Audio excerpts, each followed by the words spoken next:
Hello and welcome to your GoodBarber back office.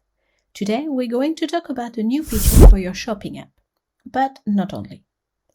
When you own an online store, advertising on social media is crucial. And for your advertising campaign on Facebook and Instagram, you have the possibility to target your audience in a very precise way, and this way adapt your campaign and increase your conversion rate.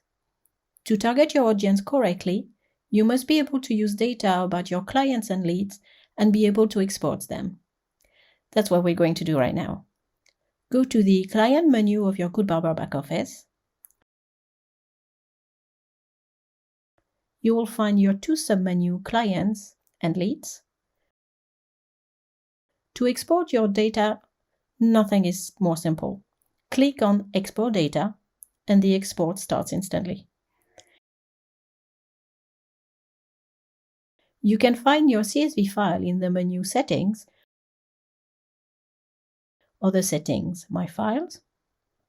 All you have to do is download it. You now have a CSV file containing the list of your clients and a certain amount of information. To export your leads, it's exactly the same thing, but from the menu Clients, then Leads. So now, what to do with this list?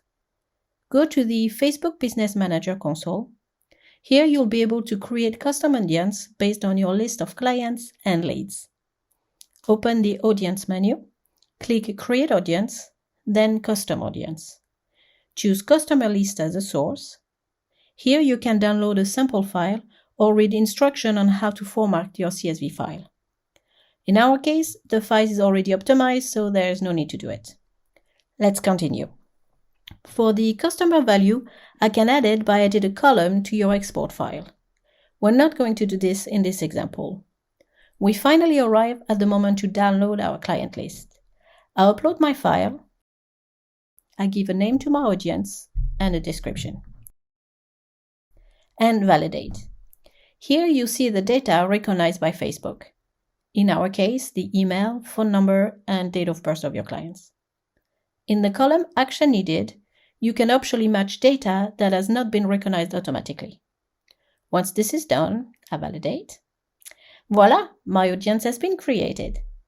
Now, it's time to create advertising campaign targeted to our clients and get more sales. That's up to you now. See you soon for another tutorial.